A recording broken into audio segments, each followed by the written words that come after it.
Prezidentimiz tashabbusi bilan jadidlar xotirasini abadiylashtirish, ularning yurt ravnaqi uchun qilgan beqiyos xizmatlarini chuqur o'rganish va eng muhimi shu ruhdagi yosh avlodni tarbiyalash maqsadida jadidlar izidan ko'rik tanlovining yo'lga qo'yilganligidan xabardorsiz. Bu tanlov nafaqat bilimdonlarni aniqlaydi, balki ularda tarixiy xotirani kuchaytiradi. Ma'rifat va fidoyilik ruhi bilan yoshlarni ulg'aytirishda o'ziga xos muhim ahamiyatga ega. Biz bu gal Jizzax viloyatida o'tkazilgan hududiy saralash bahslari haqida batafsil hikoya qilamiz. Loyiha 30-sonli umumiy o'rta ta'lim maktabida eng iqtidorli yoshlarni bir maqsad atrofida birlashtirdi. O'zbekiston Respublikasi davlat madhiyasi yanglaydi.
Ushbu tanlov haqida barcha o'quvchilarimizda ma'lumot bor. Kelinglar, mana shu yerga o'tirgani uchun barcha ma'lumotlarni keyinroq ta'rif qilish maqsadida e'tiborni monitorga qaratishingizni so'raymiz.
Hurmatli mehmonlar, aziz tanlov ishtirokchilari, aynan bugungi tanlov o'quvchilarning bo'sh vaqtini mazmunli tashkil etish, kitob mutolaasi va kitobxonlikka keng targ'ib qilish, buyuk jadid adib mutafakkirlarimizning boy ma'naviy meroslarini o'quvchilarimiz ongiga singdirish va ularni shu sohada bilimlarini yuksaltirishga qaratilgan keng aynan bugungi viloyat bosqich tadbirimizni ochib uchun Jizzax shahar hokimi o'rinbosari Sirliyev Suyuq Qahhorovичga so'z navbatini bersak.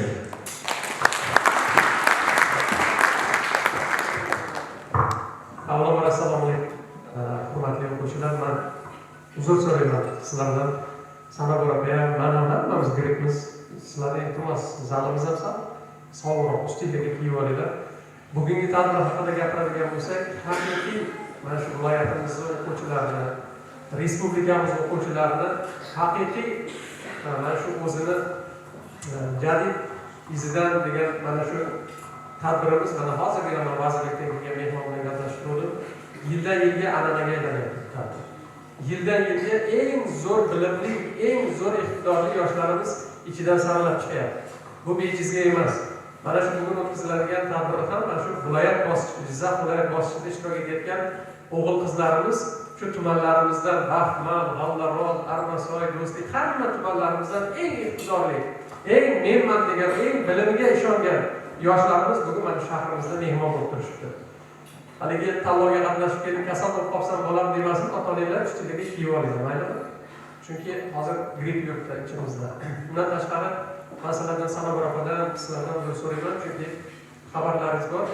Shu kelayotgan hafta hurmatli prezidentimiz viloyatimizga tashrif buyuryapti.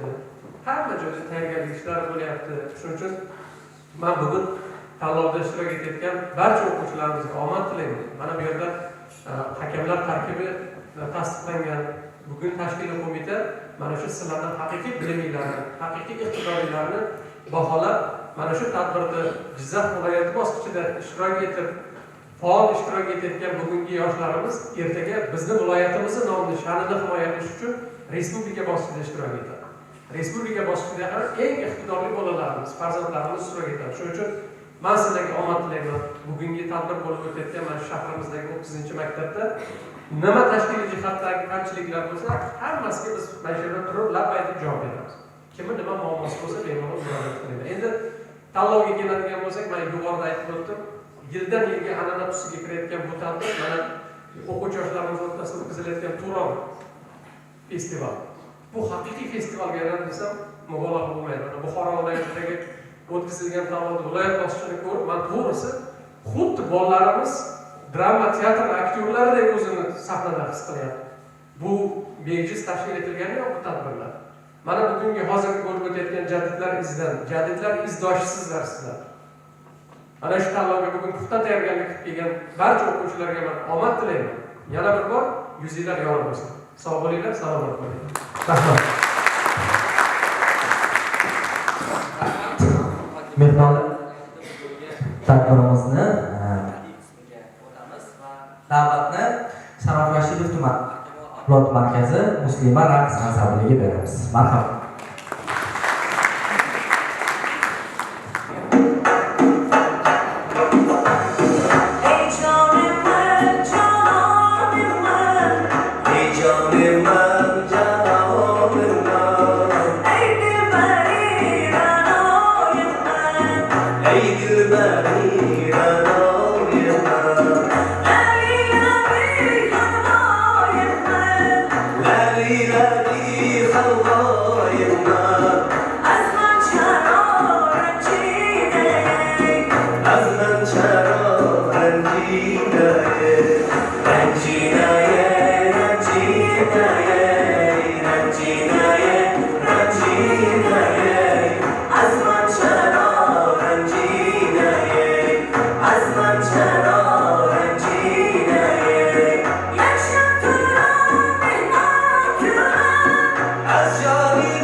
Hurmatli ishtirokchilar, barchangizga ma'lum, yana bir bor tanishtirib o'tamiz. Ushbu tanlovimiz 3 bosqichda amalga oshiradi. Ya'ni birinchi bosqich mahalliy, tuman shahar bosqichi, ikkinchi bosqich hududiy, viloyat bosqichi va uchinchi bosqich respublika bosqichi. Biz aynan hozir hududiy bosqichda o'tkaziladigan tanlov shartlari bilan tanishtirib o'tamiz. Birinchi shart bosh qotirma sharti. Ushbu shartda ishtirokchilar jadidlar faoliyati va asarlariga oid 10 ta savoldan iborat bosh qotirmani to'ldirishadi. Mazkur shart uchun 20 ballgacha baho beriladi. Ikkinchi shartimiz asar tahlili sharti. Har bir ishtirokchilar bilet tortish orqali jadidlarning ma'lum bir asarlarga doir fikrlarini 5-7 daqiqa davomida bildirib o'tishadi. Mazkur shart uchun 50 ballgacha baho beriladi. Uchinchi shart insho sharti. Har bir ishtirokchi jadidlar faoliyati va ijodiga oid mavzular asosida insho yozadi. Insho yozishda ishtirokchilar mavzuning mazmun mohiyatiga qarab odilona baholanuvchi hakamlar hay'ati tomonidan baholanadi. Mazkur shart uchun 45 daqiqa vaqt beriladi. Agar barcha ishtirokchilarimiz tayyor bo'lsa, mazkur shartlarimiz uchun alohida ajratilgan sho'rvaxonalarimiz bor. Guldiroz qarsaklar bilan bugungi tanlovimizning viloyat bosqichiga start beramiz. Marhamat. 26 nafar o'quvchi 2 yosh toifasida o'zaro bahsga kirishdilar. Dastlab ishtirokchilar bosh qotirma sinovidan o'tishdi. Unda 10 savoldan iborat bo'sh qoldirilgan o'rinlarni har bir ishtirokchi to'ldirib hamda minbarda sharhlab berishlari talab etilgan. Mana shu joriy yilda jadidlar tanlovda ishtirok etish uchun birinchi yosh toifasi, ya'ni 6-7-8 sinf o'quvchilari o'rtasida 13 mingdan ortiq o'quvchilarimiz onlayn ariza berib tanlovda ishtirok etish istagini bildirgan bo'lsa, yuqori sinf 9-10 sinf o'quvchilarimiz o'rtasida o'sha tanlovda ishtirok etish xohishini bildirib ariza berganlar soni 8 mingdan oshib ketdi. Bu o'tgan o'quv yiliga nisbatan qariyb 2 barobarga oshganligini kuzatish mumkin. Haqiqatan ham bu tanlovda tuman shahar bosqichlarida g'olib bo'lgan o'quvchilarimiz bugun mana viloyat bosqichida ishtirok etishyapti. Hakamlar hay'ati tomonidan baholab o'sha g'olib deb topilgan o'quvchi respublika bosqichida ishtirok etib, o'sha viloyat sha'nini himoya qilib, munosib ishtirok etib, xorijiy davlatga sayohatlarni qo'lga kiritadi deb o'ylayman. Islom Zafariyning Tilak piyesasi bosh qahramoni Murod Behbudiy sayohat xotiralaridan Anvar poshsho tomonidan 4 kunlik yo'lni bir kunda bosib o'tib, bulg'orlar qo'lidan qaytib olgan shahar Adirna. 5-savol Soxon Ibrat, To'raqo'rg'on va yana qayerda xalq qozisi lavozimida faoliyat yuritgan? Namangan. Avloniy adabiyot yoxud milliy she'rlar kitobida arabcha maqom, forscha ohang tushunchasini ona tilimizga suyanib qanday nomlashimiz kerak deydi? Kuy. Abulfayzxon mansub bo'lgan sulola nomi Ashtarxoniy. Behbudiyning Muhtabi Jo'g'rofiya umumiy darsligi qaysi fan haqida ma'lumot beradi? Geografiya. G'ulom Zafariyning o'z davrida shuhrat qozongan, o'zbek va jahon sahnasida ko'p o'ynalgan, ammo asar matni nashr etilmagan musiqali dramasi Halima. Cho'lpon qaysi piyesasi haqida xomroq bo'lgani uchun ishlamakchi deb yozib qoldiradi? Yorqinoy. Hamma asarlarni to'liq o'qishga ulgura olmadim. 2 ta asar qolib ketdi. Shunda ham hozircha yaxshi. Birinchi shart bosh qotirma o'tgandan so'ng hozircha yaxshi natija to'pladim deb o'ylayman. Ikkinchi shart endi asar tahlili. Unda men biror bir asarni tahlil qilishga kirishaman. Tayyorgarlik jarayonida men 2 kun davomida yozdim. 4 ta insho yozishga ulgurdim. Barchasi ustozlarim tomonidan tekshirildi. Xato va kamchiliklarim aytildi. Natijalarimni yaxshi deyishdi. Zafariyning Halima asarida raqibini yo'qotish uchun ne'matga tabib orqali zahar bergan qahramon Ortiqboy. Cho'lpon Marfiy romanida berilgan ma'lumotga ko'ra, Cho'lpon tomonidan tarjima qilingan Tong ertaga qaysi ijodkorga tegishli? Maksim Gorkiy. Toshkentda musulmonlar jamiyati maqolasi kimniki? Munavvar qori. Avloniy faoliyatiga yuritgan Turon teatr truppasiga sahnalashgan birinchi asar Badarkush.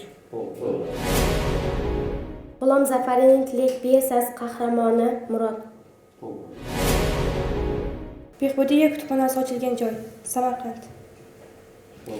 Munavvar qorining alifbo darsligi Adiba avval.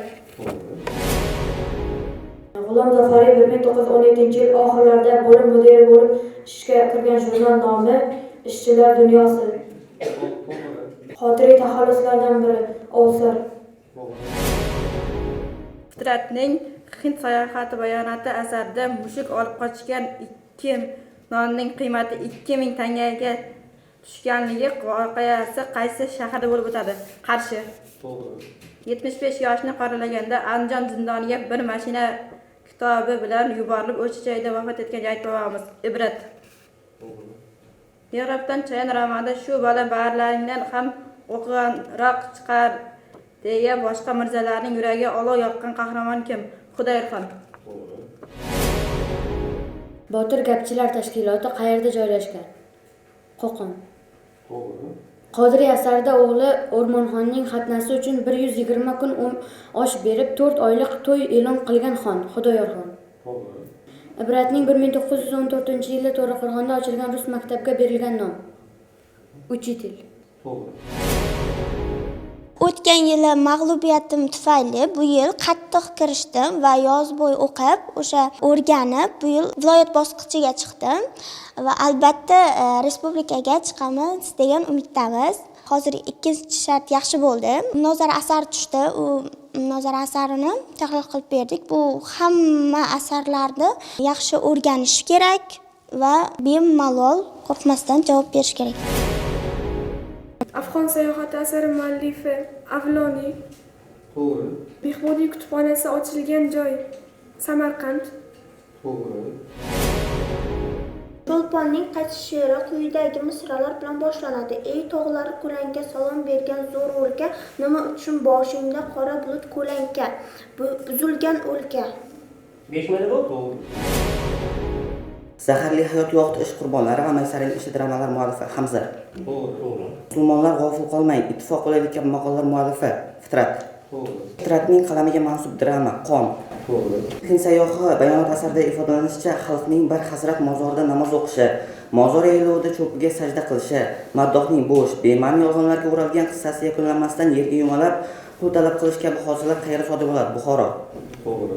Ey millati Najib, chiqma endi niqobdan, uyg'on tur endi, bir xabar ol oftobdan. Yuqorida yotma she'ridan olingan quyidagi parcha kimning qalamiga mansub? Avloniy. Navoiy qizning janri hikoya. Qabri noma'lumligicha qolgan jadid bobomiz Behbudiy.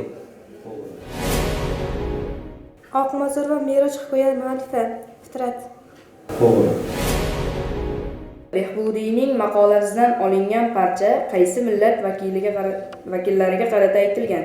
Bovurlar, bilingki, hozirda Turkistondagi barcha xalqlar uchun muxtoriyat e'lon qilindi va siz bilingki, haq olinur, berilmas. Inchun muxtoriyatda olinur, berilmas. Qozoq xalqiga aytilgan. Fitrat Hind sayyohi bayonoti asarida Buxoro aholisini 3 toifaga bo'linishini aytadi. Ular ulamo, umaro va fuqaro. O'z she'rida qalamga xitoban ojizlarga imtihon qilishni, millat xonadon toza ta'mir ila bunyod etishni o'tgan ijodkor kim? Naim Karimov. Mening kunduzim she'rining muallifi Batu. Munavvar qoraning Diypechak hikoyasi, Diypechak qaysi daraxtni butunlay chirmab olib, barglarini sarg'aytiradi? O'rik. Bu tanlovda yutqazsam unaqa xafa bo'lmayman. O'zim sezib turdimki, ba'zi bir shartlarda bilmagan ma'lumotlarim, ularning hayot va ijodiy asarlarida bilmagan narsalarim juda ham ko'p bo'ldi. Bu esa meni ko'proq bilim olishimga juda ham katta turtki bo'ldi. Agar bu tanlovda bu safargacha yutqazadigan bo'lsam, menda hali imkoniyatlar borligi sababli keyingi yilga juda ham qattiqroq tayyorgarlik ko'raman va keyingisida agar bunisida yutmasam, keyingisida albatta yutaman. Abdulla Qodiriy taxalluslaridan biri Julqunboy. Abdulla Avloniy Turkiy Guliston yoxud axloq kitobida nimaga nisbatan insonlarni yaxshilikka chaqirguvchi, yomonlikdan qaytarguvchi bir ilm deya ta'rif beradi? Axloq. Pyesa nomi Qon. Abdurauf Abdurahim o'g'lining adabiy taxallusi Mijmar. Cho'lpon tug'ilgan mahalla nomi Qoraterak. 10. Kim deyaysanni biroz kul, shoir, she'rlarning muallifi Fitrat. Imtihonda bizning musulmoniya bolalari ham yaxshi, durust Rusiya zabonida raso va yaxshi so'zlamoqqa qodir bo'lib, ulug'lar huzurida hikoyalarni ikki bola bir-biriga muqobil savol-javob qilishi qilishib, yaxshi imtihon berganlari yana meni shodlantir. Ushbu parcha jadid bobolarimizning maqolasidan olingan. Qaysi jadid bobolarimizning ibrat? Biz farzandning mardikorlikka safarbar etilishi va buning butun oila uchun katta ayriliq ekanligi, ota-ona farzand tilidan she'riy yo'sinda ifodalanish qaysi ijodkorga xos? Avloniy. Nuriddin Zulayho, Sarvarxon, Fotimaxonim qaysi asar qahramonlari? Chin sevish. Cho'lpon o'z ijodida belgisiz qabrining qora tunlarida amalimning shami yoqib izladim. Lekin men qabrni aytmoqda. Behuda seyahat xotiralarimda qayerda joylashgan bir baland bemorni ko'radi, uni oldi olmaslik 300 ming so'm xarj qilinganini eshitib, oxirat uchun ham biron uy va buqa bino etdimi deya savol yuzlandi. Baku. Xurshid Do'stmuhammadning qaysi asari zamirida qodiriy baliyatidan suv ichgani bilinadi? Yolg'iz. Ibrat qaysi turkumida vatanni xayol, xotin xayoli qiyofasida ko'rganini, bundan xotin qiyofasi juda achinarli, mudhish holat ekanligini ifodalaydi. Yurt qayg'usi. Baxtsiz kuyov dramasida shariatga mos o'qilish ochiq chiqimlarni qochib isrofga yo'l qo'ymaslik haqida fikrga bildirgan qahramon. Ellik boshi. Amin. Abdulla Qodiriy asos olgan jumla. Mushtum. Ikkinchi shart asar tahlili bo'lib, unda ishtirokchilar g'oliblik uchun muhim bo'lgan 50 ballni qo'lga kiritishlari mumkin bo'ladi. Mazkur sinovda jadidlarning ma'lum bir asariga oid fikrlarini 5-7 daqiqa davomida tayyorlanmasdan turib bayon etishlari kerak. Cho'lponning 11-beli Cho'lponning uyg'onish to'plamiga kirgan she'rlar tahlili. 20-asrning boshlaridagi bizning eng zo'r jadidlarimizdan biri Cho'lpon o'zini juda ham ko'p she'rlar, masalan, hikoyalar yozgan. Bu yana bir to'plami, uyg'onish to'plami bo'lib, bunda juda ham ko'p va yaxshi she'rlar kiritilgan. She'rlari barchasi deyarli yurtning ozodligi, xalqni ilmga chaqirish bilan bog'liq. Masalan, Buzilgan o'lkaga she'ri bor, uyg'onish to'plamining ichida. Buzilgan o'lkaga she'rini o'qigan odam Cho'lponning hayotini o'rgangan bo'lsa, agar shunday anglash mumkin, bu she'r Farg'onaga atab yozilgan. Chunki ayni she'r yozilgan paytlarda Farg'ona qonga botirilgan paytlar edi. Uyg'onish to'plami ko'proq vatan haqidagi she'rlarga boyitilgan. Masalan, Go'zal she'rini ko'proq o'qigan odamlar qaysidir ayolga yoki qizga qiyoslab yozilgan, kimnidir chiroyini aytib yozilgan she'r deb o'ylash mumkin, lekin aslida agar buni yaxshilab o'ylab qaragan bo'lsa va Cho'lponni janriga, o'lka haqida, yurt haqida ko'p yozganligiga agar moslasa, o'sha go'zal deb o'zini ona yurtini tinch va osoyishta paytlarini nazarda tutgan bo'lishi mumkin. Masalan, boshqalardan bu she'r haqida so'raganimda, ko'plar shu ayol yoki qaysidir qiz haqida yozilganligini aytadi, lekin men ko'proq o'ylab qarasam, bu she'r o'lkasini, Turkistonni ozodlik paytlarini sog'inganligiga atab yozilganligiga ko'proq o'xshaydi.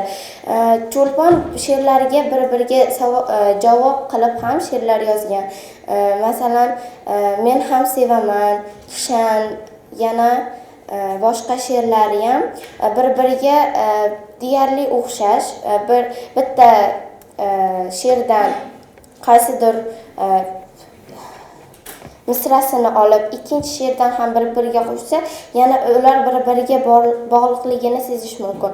Cho'lpon o'zini she'rlari bilan o'sha davrning ham eng zo'r shoirlaridan biri bo'lgan. Hozir ham uning madaniy merosi hech yo'qolgani yo'q. Bu Cho'lponning she'rlari hozirgacha har xil tanlovlarda hozirgidek ko'p savollarda tushadi. Cho'lpon chunki Turkistonning eng zo'r jadidlaridan biri bo'lgan.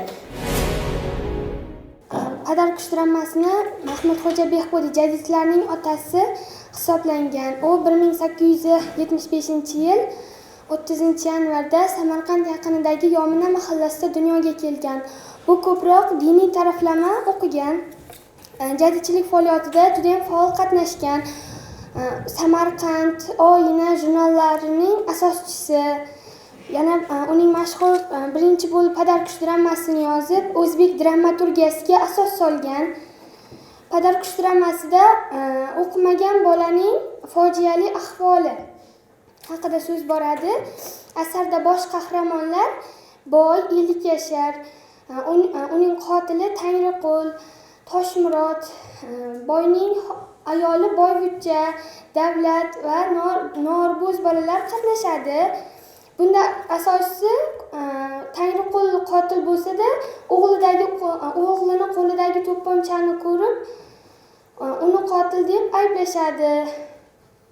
Asar o'qimaslik, ya'ni ilmdan yiroqda bo'lish, albatta boy bilan o'shanda domlaning gapida domla ilmli bo'lishni oqlasa, boy yo'q, ilm menga kerak emas, o'g'limga o'qitmayman degan gaplarni aytadi. Albatta bunda o'qish, ilmli bo'lish qoralanadi.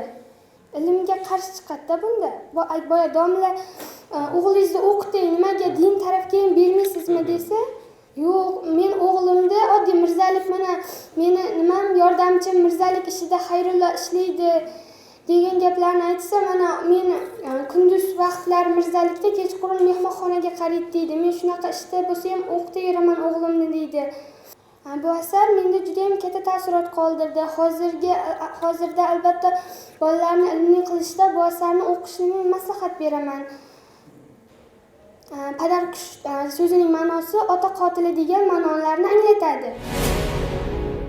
Elbek asli ismi Mashruf Yunusov bo'lib, o'z davrining buyuk manfaatbar jadidlaridan biri sifatlanib, u ham boshqa jadidlar singari millatni uyg'otdi. Manfaatbar jadidlardan biri sifatlanib, u ham boshqa jadidlar singari millatni uyg'otdi. Shuni tariqa sari boshlashga xizmat qilgan ziyoli insondir.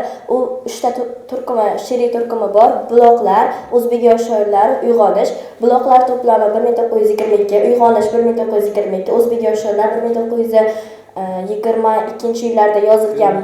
O'zbek yosh shoirlarga 4 ta adibning she'rlari kiritilgan: Fitrat, Cho'lpon, Elbek va Botu she'rlari. Bu o'zbek yosh shoirlar 105 sahifadan iborat bo'lib, Fitratning she'rlari 14 ta, keyingi Cho'lponning she'rlari 14 ta va Elbekning she'rlari 22 ta she'rdan iborat bo'lib, Elbek bu she'rlarda millatni uyg'otish, uni tariqa sari yetaklash, jaholat yo'lidan qutqarishga harakat qilgan. Uning she'rlarida namunalar til, o'ksizlik, uyg'on ko'nglim, sevgilimga kabi she'rlari bor. Uning til she'ri: Mungli qushim sayrab kel anglat, kimlar turk elini sotguvchi. Bunda u turk tilini kimlar sotyapti, kimlar unga xiyonat qilyapti, kimlar unga qanday munosabatda bo'layotganligini anglash uchun yozilgan bo'lib, u til she'rida tilni hurmat bajo keltirishni, tilni e'zozlashni aytib o'tadi. Har bir millat o'z tilida faxr etadi. Tilni e'zozlash kerak. Har bir o'zbek o'z tilini qadrlab, begona so'zlardan saqlash kerak degan g'oyalarni ilgari suradi. Uning Sevgilimga deb nomlangan she'rida u o'z sevgilisiga, ma'shuqasiga atab yozilgan bo'lib, uning go'zalligiga maftun bo'lganligi, uning chiroyida tengi yo'q ekanligini ta'kidlab o'tadi. Uning qolgan she'rlari, uning yana bir nechta she'rlari Biz millat she'rida u millatning qanchalik xor bo'layotganligi, ezilayotganliklarini tasvirlaydi. Uning navbatdagi she'rlarida millat taraqqiyotida ilmsiz bo'lgan bolalarni aytib o'tadi. O'sha paytda ilmga qiziqmagan insonlarga taqid ravishda yozilgan Uyg'on ko'nglim she'ri bunga misol bo'lishi mumkin. Uyg'on ko'nglim deb takrorlab, millatni uyg'otishga, uni maktablar, zamonaviy maktablarda o'qib, maktablar ochib, gazeta va jurnallar o'qishga da'vat etadi. Elbekning she'rlari har bir millat, har bir yosh avlodning yuragida o'z o'rniga ega. Bugungi kunda ham Elbekning she'rlari o'z ahamiyatini yo'qotmagan. Uning til she'rlari, Uyg'on ko'nglim, Sevgilimga, Bahor kabi she'rlari millatni qanday rivojlanib borayotganligini tasvirlaydi. Biz hozir jadidlar orzu qilgan davlatda yashayotgan ekanmiz. ularni izdan ketishimiz, ular da'vat qilgan g'oyalarni ilgari surib, ilm o'rgan deyilgan ilm o'rganib, kitoblar o'qishimiz kerak. Bahor she'rida u tezroq mustaqillikka erishishni, u nafaqat bahor kelishini, balki ko'klam deb mustaqillik, taraqqiyotga erishishni ham maqsad deb biladi. Elbek o'zbek yosh shoirlar to'plamiga kiritilgan she'rlari asosan 1922-25-yillarda yozilgan bo'lib, Elbekning o'sha paytda qanchalar she'riyatga bo'lgan munosabatlarni ifodalashga, uni qanchalik ko'p kitoblar o'qib, she'riyatga bo'lgan muhabbatini ko'rsatishga tayangan holda yozilgan. Bugungi kunda ham Elbekning she'rlari o'z ahamiyatini yo'qotmagan.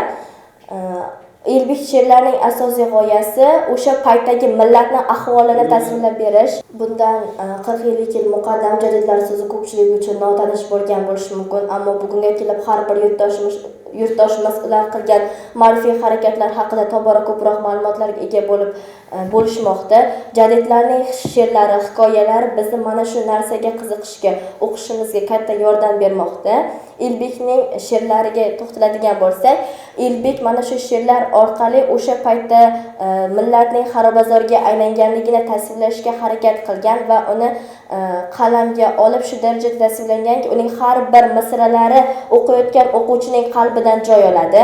Xulosa qilib aytadigan bo'lsam, Elbekning o'zbek yoshlar to'plamiga kiritilgan she'rlari menga juda ham o'sha she'rlarning yoqqani til she'ri bo'ldi. U tilning qanchalik muhimligini aytgan. Bunga misol qilib, Mahmudxo'ja Behbudiyning 1914-yil Oyna jurnalida yozilgan 35-sonida chiqqan Har millat o'z tilida faxr etar maqolasini misol qilsak bo'ladi.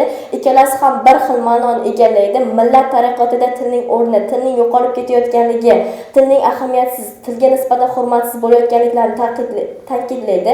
Elbekning fikricha tanqid nishonlari bu unga aralar so'zlarni qo'shib, xo'rlab begona so'zlarni gapiradigan bo'lsa, maqtovga sazovor tomoni uni sevib, unga hurmat bajo keltiradigan kishilar deb biladi. Bu to'plam 1922-yilda yozilgan bo'lib, va to'plamga Cho'lponning bir qancha vatan haqidagi she'rlari kiritilgan. Ya'ni unda Cho'lpon Turkistonda she'rlarini kiritgan va u she'rlar hozirda bizga hammamizga taniqli. Bu she'rlarni biz o'qiymiz. U she'rlarning nomlari, ya'ni bular vatan haqida ko'proq yozilgan she'rlar bo'lib, bu she'rlarda ma'ni u vatanni sevishga va uni adolashga o'rgatgan. Uning vatan haqida yozgan she'rlari ko'p. Uning she'rlaridan Buzilgan o'lka she'rlari ham bor va bu yana unda Buzilgan o'lka she'ri bu Turkiston muxtoriyatining, ya'ni Qo'qon xonligining qonga botirilishi, ya'ni bolsheviklar tomonidan bizning muxtoriyatni vahshiyona botirilishiga bag'ishlanib yozilgan. Va u Buzilgan o'lkani u barcha dardu alamlarini ifodalab yozgan bo'lib, bu she'r qayg'uli yozilgani mavzudan ham bilinib turibdi. Keyin yana uning boshqa she'rlari ham bor va yana u go'zal she'ri bor. Uning bu go'zal she'ri ikki xil qarashda bo'ladi. Biror bir ayol qiz yoki o'z vataniga bo'lgan muhabbatga bo'ladi. Elbek yosh shoir bo'lib, biz masalan mana shunday she'rlar yaratgan va biz masalan o'shalar tahliliga kelsak, bu masalan hamma gullar masalan she'rlar to'plamiga keladigan bo'lsak, bu she'rlar biz uchun juda qadrli, olamshunos bo'lgan ekan. Masalan, u she'rda bizga hammaga masalan Gunosha, Dilparvo hamma odamlar bo'ladiki, axloqiy va tekshirib aytiladigan Gunosha o'shanday she'r hisoblanadi. U she'rda masalan biz har doim aytamizki, masalan maytda yuragimizda qolib ketadigan parcha, keyinchalik aytsak, har doim aytamizki, Gunosha shu she'rlardan olingan bo'lib, o'shanday harakat, haqqoniy qoida Elbek ham yosh shoir va bizgacha juda ham ko'p she'rlar yetib kelgan. Shuni aytib o'tamizki, Elbek o'zidan ko'p she'rlar, asar yaratmagan bo'lsa ham bizga mazmunli darajada she'rlar qoldirgan. Va biz o'sha she'rlarda xulosamizni aytamizki, juda ko'p ma'naviy va tilni boyitadigan she'rlar bor. Masalan, kuz, qirg'ich, o'shanaqa she'rlar bor. Masalan, kuz fasli deganda biz kuz, bahor keldi. Masalan, jonivorlar birligining buzilishini o'qiganman. Unda aytib o'tamizki, masalan, har bitta jonivor bo'ladi. Ular bir-biri bilan faxrli va juda yaxshi kelishadi. Har doim aytamizki, u yerda odamlar, o'sha hayvonlar bo'ladi. Keyin ular bir-biri bilan juda yaxshi chiqishadi. Lekin ammo ularning orasida bir tulki bo'ladi, u ayyor va juda ham yomon tulki bo'ladi. Shuningdek, har doimgi tulki o'z ishini bajaradi. Keyin hamma bir uyda va bir joyda ovqatlanadi va o'shanday narsalar yeydi. Lekin tulki ayyorlik qiladi. Hamma narsani o'ziga va ibtidoiy o'g'ri bo'lib tutiladi va o'shandan keyin o'ziga kerakli va undan ortiq hammaga bo'linadigan narsalarni o'ziga ko'proq oladi. Uni yeydi, keyin undan keyin yana o'sha o'ziga ortgan narsalarni yeydi. Lekin boshqa ayiq, quyon, sher o'shanday hayvonlarning qorni och qoladi. Shuni aytib o'tamizki, tulki har doim ayyor, qirg'ich bo'ladi. Keyinchalik hamma bilib o'tadiki, tulki hayvon o'shanda juda yomon axloqqa ega. Shuni aytib o'tamizki, hayvonlar buni sezishadi va tulkini o'z jamoasidan chiqarib tashlaydi va tulki bundan yana oshnolik bilan ularga qarshi jazm ishlashga harakat qiladi. Lekin u hamma kuchi birlikda deganda hamma hayvonlar bir bo'ladi va tulkini bemalol yengib tashlashadi. Lekin tulki o'sha ishlardan pushaymon bo'ladi. Aytib o'tamizki, tulki har o'zidan pushaymon bo'lgandan keyin ulardan kechirim so'raydi. Lekin o'g'rilik umuman kechirilishga bo'lmaydi. Keyin shuni aytib o'tamizki, jonivorlar birligi o'shanda buziladi. Lekin bu hamma xalq, ko'ngli pok bo'lgan odamlarning, hayvonlarning ichida o'sha dolzarb yuraklar qolib ketadi. Lekin hammasi bir-biriga tulkidan tashqari bemalol kelishib chiqishadi. Lekin bitta tulkidan tashqari. Keyin Sichqonxonning qiz uzatishi. Sichqon qiz uzatishdan oldin bir tashqariga sayohatga chiqadi. Men qizimga mo'ljab va juda yaxshi kuyov topaman deb sayohatga chiqadi. Keyin sayohatga chiqqandan keyin yo'ldan bir yana kuyov chiqib qoladi. Sening isming nima dedi? Mening ismim Berk dedi. Keyin sen necha yoshdasan dedi? 22 yoshdaman dedi. Lekin menga ishonmaydan, bu bo'lmaydi. Uski kirimi hamma joy kir. Lekin badbashar bo'ladi. Bu aniq qizimga yoqmaydi dedi. Lekin bitta joydan bir yaxshiroq bir sichqoncha chiqarib yo'ldan aytib o'tadi. Bu yaxshi ekan. Demak, men uni qizimga olib boraman dedi. Lekin qizini oldiga olib borganda qiziga yoqmaydi.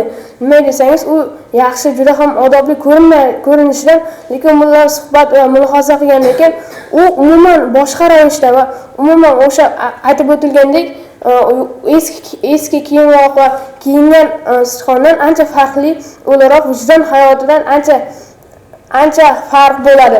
Shuni aytib o'tamizki, o'sha sichqonga qiz tegmayman dedi.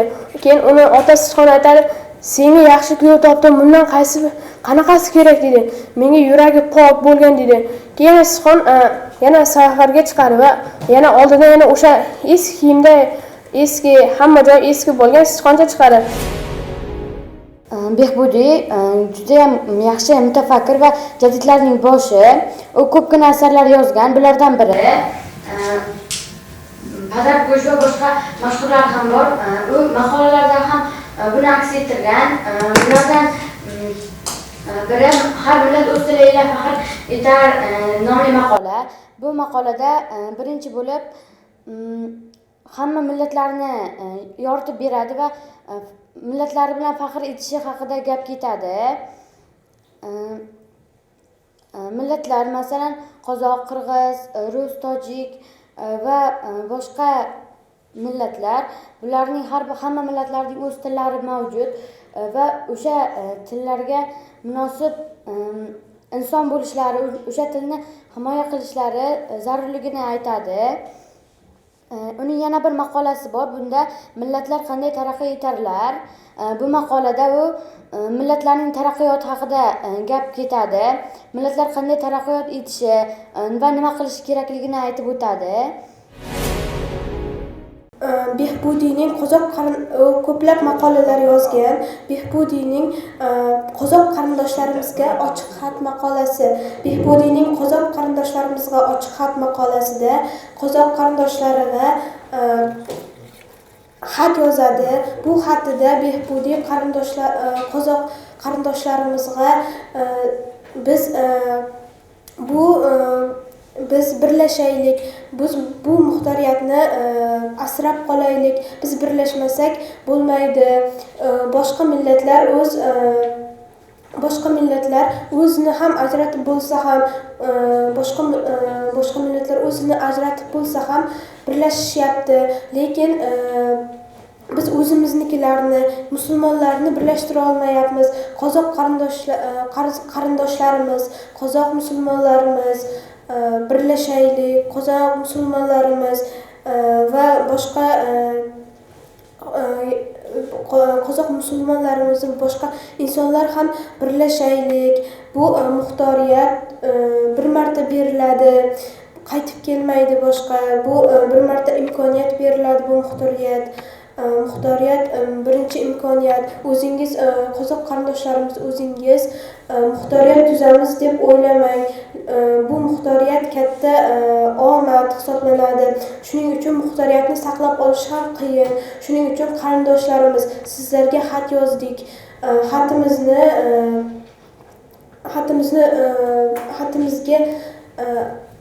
Xatimizni tushunasiz deb o'ylaymiz va shuning uchun birlashaylik deb Behbudiy bu qozoq qarindoshlarimizga ochiq xatda yozadi. Zo'rakiboy maqolasi, Behbudiyning Zo'rakiboy maqolasida bu boy haqida gap ketadi. Bu boy isrofchilik, ortiqcha sarf-xarajat, isrofgarchilik, ortiqcha sarf-xarajat haqida gap ketadi. Boy bu o'g'il qiz to'ylariga ko'plab aqchalar sarflaydi. Pullar sarflaydi, lekin uni o'qitishga sarflasa bo'lar edi va lekin u o'g'il va qiz to'ylariga ko'plab pullar sarflaydi. Hatto ko'plab pullarni sarflaydi va unga ko'plab mehmonlarni har bir viloyatdan, shaharlardan mehmonlar chaqirishadi va u molini ham sotib bo'lsa ham bu to'yni zo'r o'tkazmoqchi bo'ladi. Hatto chet eldan texnika olib kelsa ham uni bir to'y qilib o'tkazib yuborish kerak, bir marosim qilib o'tkazib yuborish kerak deb u boy, Zo'rakiboy deganda bu isrofchi, ortiqcha sarf-xarajat narsasi qolsa ham uni ham barcha odamlarning gapirishiga qaraydi. Odamlar nima deydi deb Zo'rakiboy bu barcha pullarini ortiqcha sarf-xarajat qiladi va bunda nima demoqchi? Chunki o'g'il to'ylaringizga, qiz to'ylaringizga sarflanadigan aqchalaringizni shu bolalaringizning o'qishi uchun sarflang demoqchi. Va uning yana tanqid saralamoqdir maqolalari. Tanqid saralamoqdir maqolasi Behbudiyning maqolasi va unda tanqid bu saralamoqdir. Bozorda, do'konda narsa saralaganda ham tanqid ham saralamoqdir. Ko'plab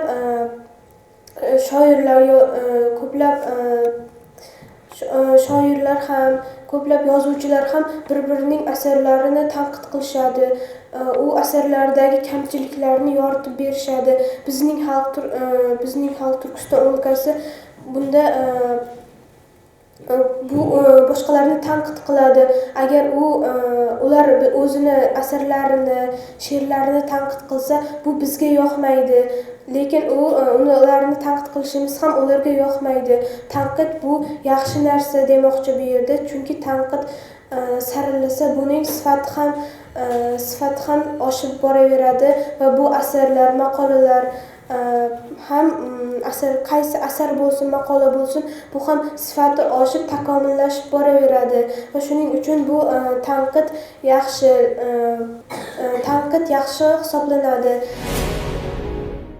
Turon nutqi ochilishda 1000 o'sha vaqtda bilamizki 18-asr oxiri 19-asr oxirida 19-asr boshlarida jadidizm o'z rivojini topgan va jadidlarning asosiy maqsadi 18-asr oxiri 19-asr boshlariga kelib jadidizm o'z rivojini topgan. Bunda jadidlarning asosiy maqsadi yurtni ma'rifatli qilish bilan birga ularni yomon illatlardan qaytarish ham bo'lgan. Ilk ishlarni matbuotdan boshlab 1905-1906 yillarda matbuotning eng ulug' vaqtlariga to'g'ri keladi. Unda Xurshid va shu kabi bir qator gazetalar bosmada chiqadi, lekin 1906-yilda Nikolay Ostrovniy tomonidan bularning barchasi man etiladi. Keyinchalik esa bu ish teatrlarga o'tadi. İlk bor Abdulla Avloniy Turon truppasini tuzadi.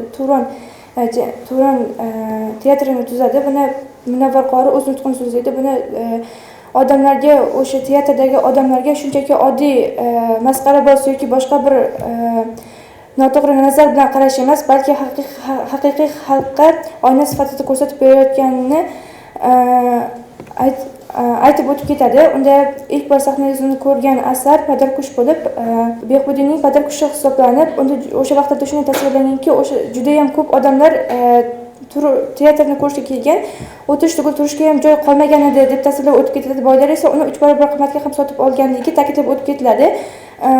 Turon truppasidan tushgan barcha pullar esa 1909-yilda ochilgan jamiyat xayriyaga tushadi. Munavvar qori Turonning ilk Turon teatri ochilishida so'zlagan nutqida o'sha paytlarda bilamizki, islom dini bo'lgan o'sha xayoliy narsalarni o'sha vaqtda xayoliy narsalarni teatrda rol o'ynash, shu kabi narsalarga odamlar noto'g'ri qarashlar qilishgan. O'sha vaqtda noto'g'ri qarashlarini qoralab Munavvar qori o'sha so'zlashlarda aytadi va boshqa o'sha Turkiston hududida ilk bor teatr ochilgan, o'sha boshqa davlatlarda ochilgan Yevropa xalqlarida ochilgan va o'sha kabi ba'zi bir teatrlar haqida ham gapirib o'tib ketadi. Ular teatrlarni shunchaki ular ba'zi bir to'g'ri qarashlar qilgan davlatlarni aytadi. Unda odamlar o'sha teatrlar uchun hattoki jamiyatlar ham tuzganligini aytadi. Munavvar qori Turon o'sha ochilishda aytgan nutqida o'zi teatrning asosiy maqsadi odamlarga o'sha vaqtlarda ijtimoiy tarmoqlar rivojlanmagan, har bir xonadonlarga, har bir oilalarga shunchaki ma'lumotlarni yetkazib berish iloji bo'lmagan. O'sha vaqtda ular asosan qalamlardan, o'sha qo'liga qalam olib kitoblar va matbuotlardan foydalanishgan va teatrda ham o'sha odamlarning o'zlarini qilayotgan ishlarini o'ziga oyna sifatida ko'rsatish. Ya'ni odamlar uni ko'rar ekan, tushunib o'zlari qanaqa jarayonda, qanaqa holatda yashayotganlarini o'zlariga xulosa qilib ko'rsatish maqsadida ochilgan. Milliy ashulalar uchun milliy she'rlar to'plami Hamza Hakimzoda Niyoziyning qalamiga mansub. Bu 7 ta bo'limdan tashkil topgan hamda uning har biriga gullar nomini bergan. Buni gullar misolida tasvirlagan, ya'ni xalqni uyg'otish uchun, o'sha paytdagi holatlarni tasvirlash uchun o'sha gullar nomini bergan. Birinchi juzga Qizilgul nomi berilgan va unda Yig'la Turkiston, dardiga darmon istamas. Shu 5 ta she'rni o'z ichiga oladi. Bunda bu haqida Sotto Husayn ham ma'lumotlarni berib o'tgan. 1916-yilda Qo'qon bosmaxonasida chiqqan hamda unga Hamza Hakimzoda Niyoziy shoiri nishon Hamza Hakimzoda Niyoziy nom bilan bosmadan shoiri nishon Hamza Hakimzoda Niyoziy bunda milliy uyg'onish g'oyalari tahlil qilingan. Milliy uyg'onish g'oyalari deganda o'sha paytdagi holatlarni tasvirlab bergan. Yana misol uchun Yig'la Turkistonda o'sha paytdagi Turkistonni holatlarini tasvirlagan, ya'ni o'sha paytda ilmi funundan yuz o'girgan, ular jaholatni ziyoda bilgan, o'sha jaholat botqog'iga botgan millatni tasvirlagan. Ya'ni o'sha paytda ko'pchilik, misol uchun boylar ham bolasini o'qitishmagan, xayriya jamiyatlariga pul berishmagan, uni o'rniga maishat ichkilikka berilishgan, o'shanga pul sarflashgan, o'sha haqida tasvirlagan. Yana o'sha paytdagi Turkistonni arsenallari, ya'ni askarlari yo'qligini, o'sha Amir Temur zamonida qanday askarlar bo'lgani, o'sha bu paytga kelib qanday holga kelib qolgani haqida ham keltirib o'tilgan. Ko'proq shu ma'rifatga, millatni uyg'otishga, uni botqoqlikdan olib chiqishga, boshqa davlatlar singari taraqqiy ettirishga xizmat qilish uchun mana shu she'riy to'plamdagi 7 ta bo'limga gulnoma berib, o'shalarni keltirib o'tgan.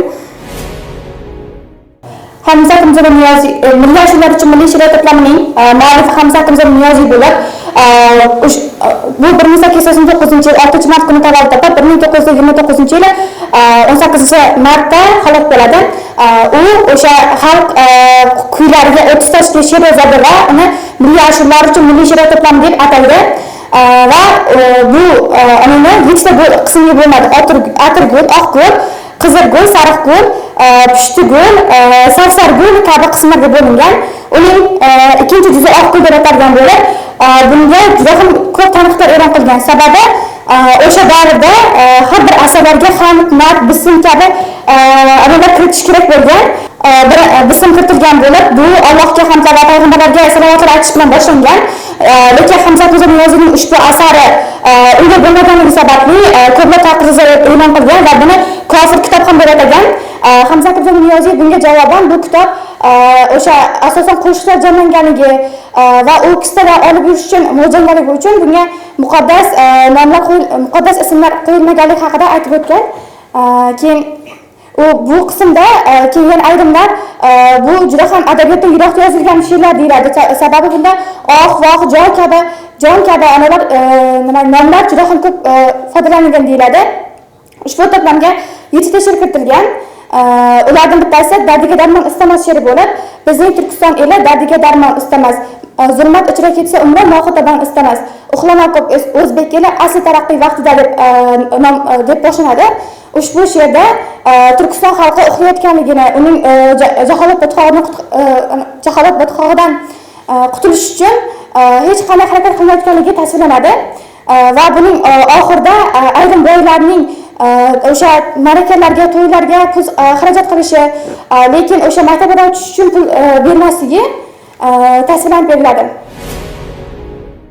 O'zbek adabiyotining zabardast vakillaridan biri, mashhur yozuvchilarimizdan, jadid bobolarimizdan biri hisoblangan Abdulla Avloniy qalamiga mansub ikkinchi muallim asari maktablar uchun darslik sifatida yozilgan va buning birinchi qismi birinchi muallim sifatida nashr etiladi. Muallif o'zi bu asar haqida maktab ta'limi uchun mo'ljallangan hikoyat va she'rlar ila ziynatlangan bir asardir deya ta'rif beriladi. Ya'ni asarda har bir inson uchun kerakli bo'lgan xislat va yomon xislatlarga ta'rif bergan va o'sha hikoyatlar orqali ularning aniqlari, yaxshi xislat bo'lsa yaxshi tomonlari, yomon xislat bo'lsa yomon tomonlari bayon etiladi. Va asarda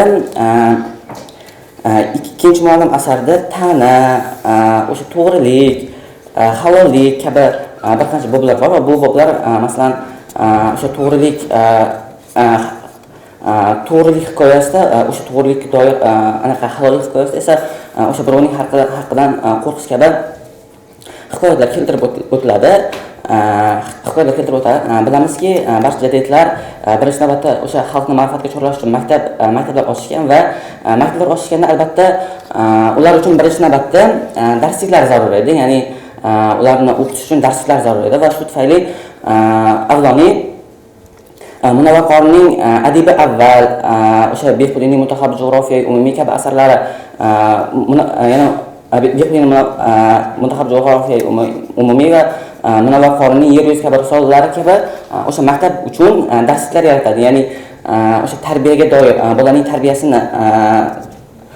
tarbiyasini rivojlantirishga, uni komil inson bo'lib yetish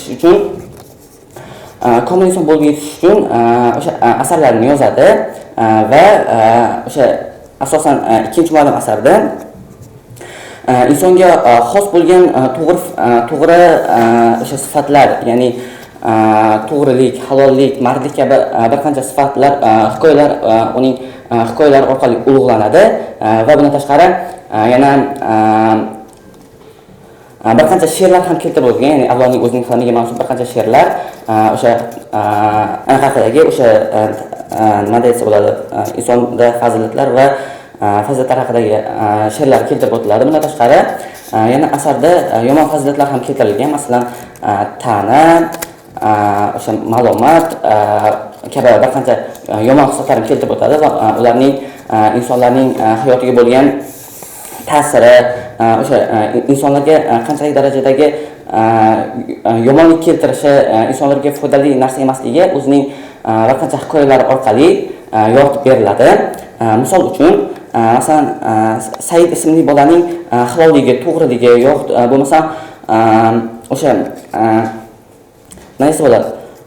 Boshqa hikoyalarda ham masalan hayvonlar obrazlari orqali, boshqa narsalarning obrazlari orqali biror bir voqeani o'sha anaqalar bilan biror bir voqealarni nima desa bo'ladi, bir jumboq ko'rinishda, ya'ni yozib beradi.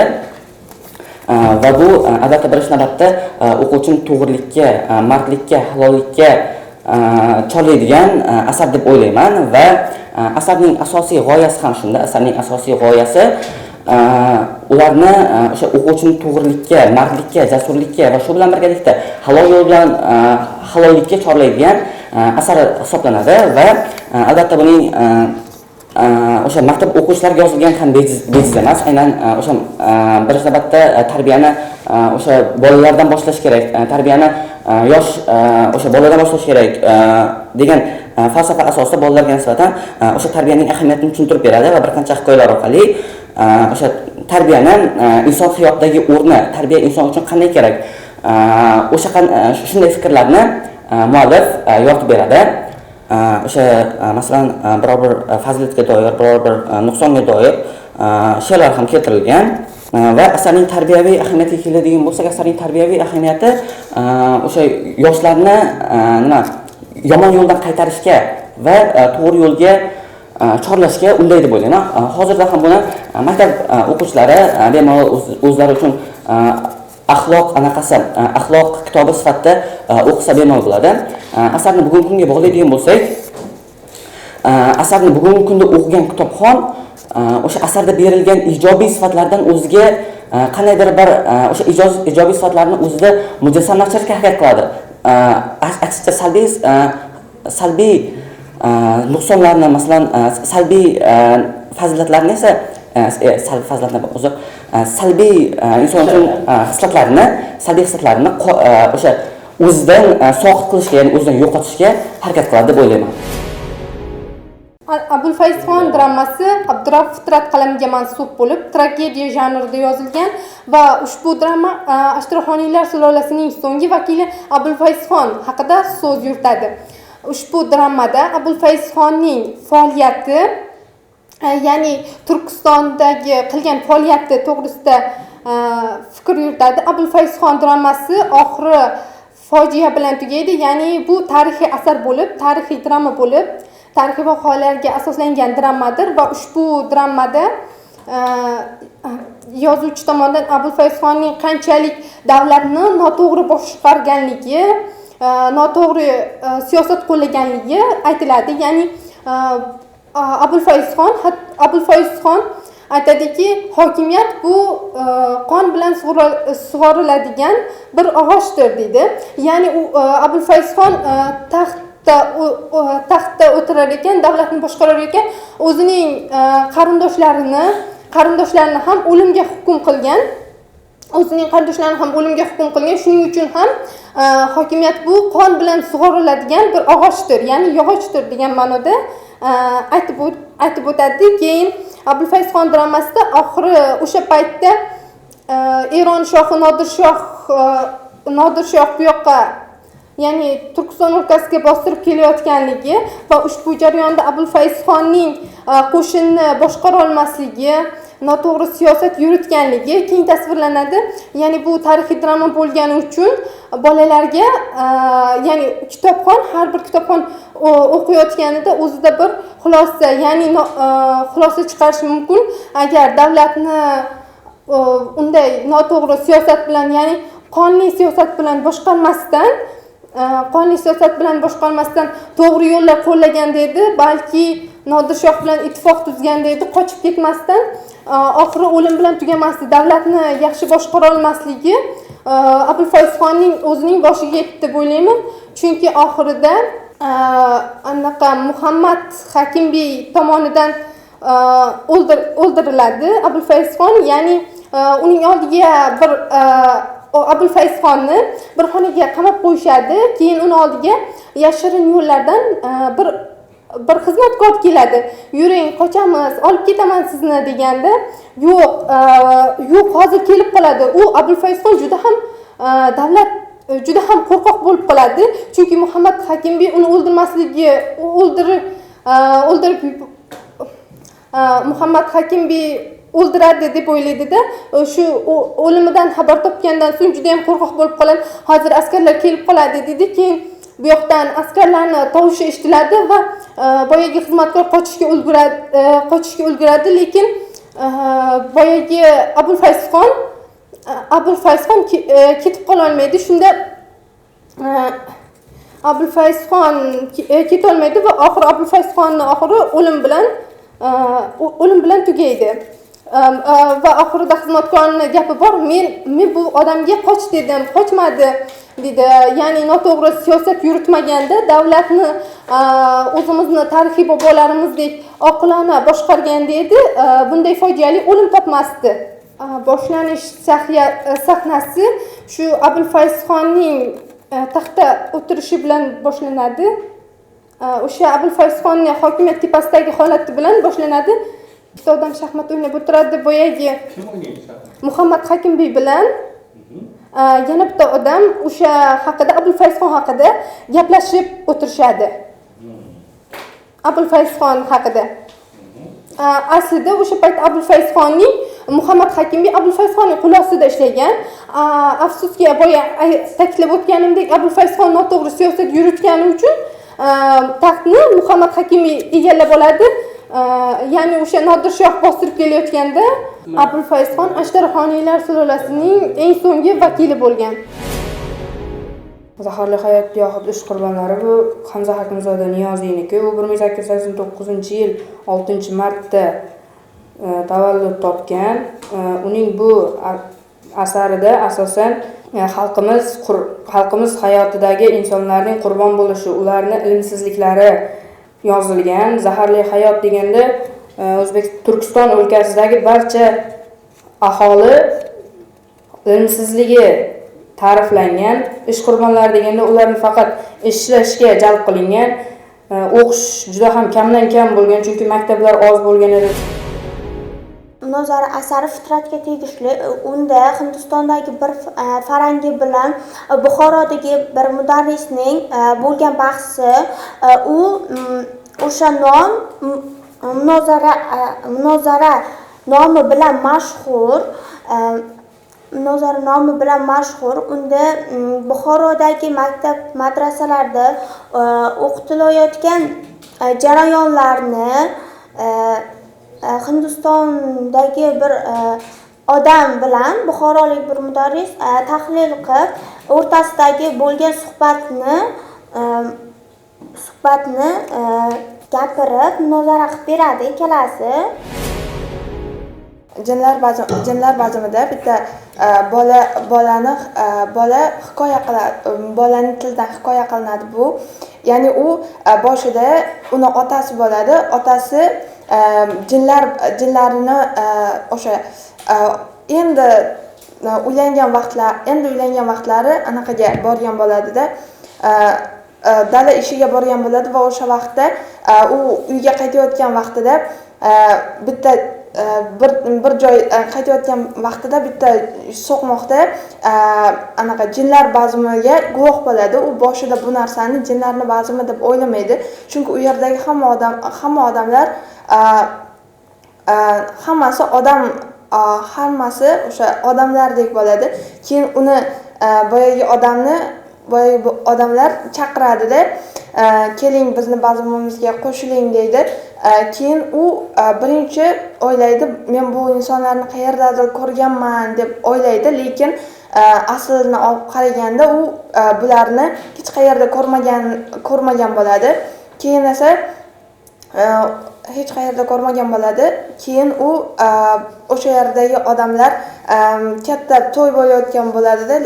Keyin u aytadiki, men o'sha dalaga borayotgan vaqtimda hech qanaqa narsa bo'lmayotgandi-ku, bu yerlar tinch edi-ku, agarda to'y bo'layotgan bo'lsa, ertalabdan tayyorgarlik boshlanadi deb xayolidan o'tkazadi-da.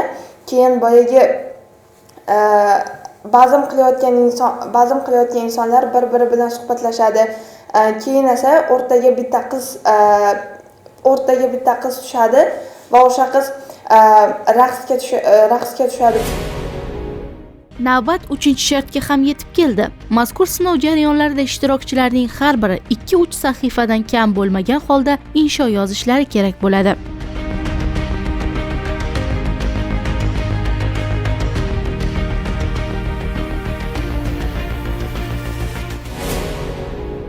Sakkizta jadid adibi haqida chuqur ma'lumotga ega bo'ldim. Jadidlar izdan tuman bosqichida 25 ta savoldan 23 tasiga to'g'ri javob berdim va viloyat bosqichiga keldim. Viloyat bosqichida ham shartlardan yaxshi natijalar bilan chiqdim. Xudo xolasa endi birinchi o'rin olaman degan umiddaman. Shartlar yaxshi, biladigan asarlarim tushdi va to'g'ri sharhlab bera oldim deb o'ylayman. Nasib bo'lsa, respublika bosqichida ham kuchli 7 talikka kirib, Germaniya ta'lim safariga borish niyatim bor. Taassurotlarim o'zgacha bo'ldi. Har bir shartda men yaxshi baho oldim deb o'ylayman. Bunday ko'rik tanlovlarda yana qatnashishni va yaxshi o'rinlarni egallashni xohlaymiz. Ishtirokchilar va ularning ustozlari hamda ota-onalari intiqlik bilan kutgan damlarga ham fursat yetdi. Hakamlar jamoasi 26 nafar ishtirokchi orasidan eng munosiblarni aniqlab berdi. Natijalarga ko'ra 6-8 sinf o'quvchilar o'rtasida g'oliblik G'allorol tumanidan ishtirok etgan Flora Almamatovaga nasib etdi. 9-10 sinf guruhida esa Zomin tumanidagi 47-maktabning 10-sinf o'quvchisi Jasurbek Abdug'afforov birinchi o'rinni egalladi. Har ikkala g'olib tanlovning respublika bosqichida Jizzax sharafini munosib himoya qilishadi. Bu tanlovning viloyat bosqichida g'olib bo'ldim. Men respublika bosqichiga ham bundan boshlab tayyorlanaman va viloyatimiz sha'nini to'liq himoya qilishga, kuchli 7 talikka kirib, ta'lim sayohatini qo'lga kiritishga va'da beraman. Bugun Jizzax shahrida o'tkazilgan jadidlar izdan tanlovining Jizzax viloyat bosqichida Zomin tumanining sharafini himoya qildim va birinchi o'rinni qo'lga kiritdim. Xudo xolasa, respublika bosqichida ham yuqori o'rinlarni qo'lga kiritib, chet el sayohati yo'llamasini qo'lga kiritmoqchiman. Shu fursatda jadidlar izdan kabi tanlovlarni tashkil qilib, yoshlarni kitob o'qishga da'vat qilayotgan prezidentimizga alohida rahmatlarimni aytib qolaman va kelajakdagi maqsadlarim respublika bosqichida ham yuqori o'rinlarni qo'lga kiritib, chet el sayohati yo'llamasini qo'lga kiritmoqchiman. Bu kabi tanlovlar yoshlarni vatanparvarlik ruhida tarbiyalashda o'ziga xos muhim ahamiyatga ega. Bu yo'lda esa jadid bobolarimizning ilmiy merosi hamda ularning ibratli umr yo'lini o'rganish muhim ahamiyat kasb etadi. Zero fidoyilik va xalqparvarlik ruhi bilan shakllangan avlodni hech bir kuch yenga olmaydi. Biz esa ana shunday bilimdonlarning murosasiz hamda sog'lom raqobat ruhida kechayotgan bahslaridan batafsil hikoya qilib boramiz.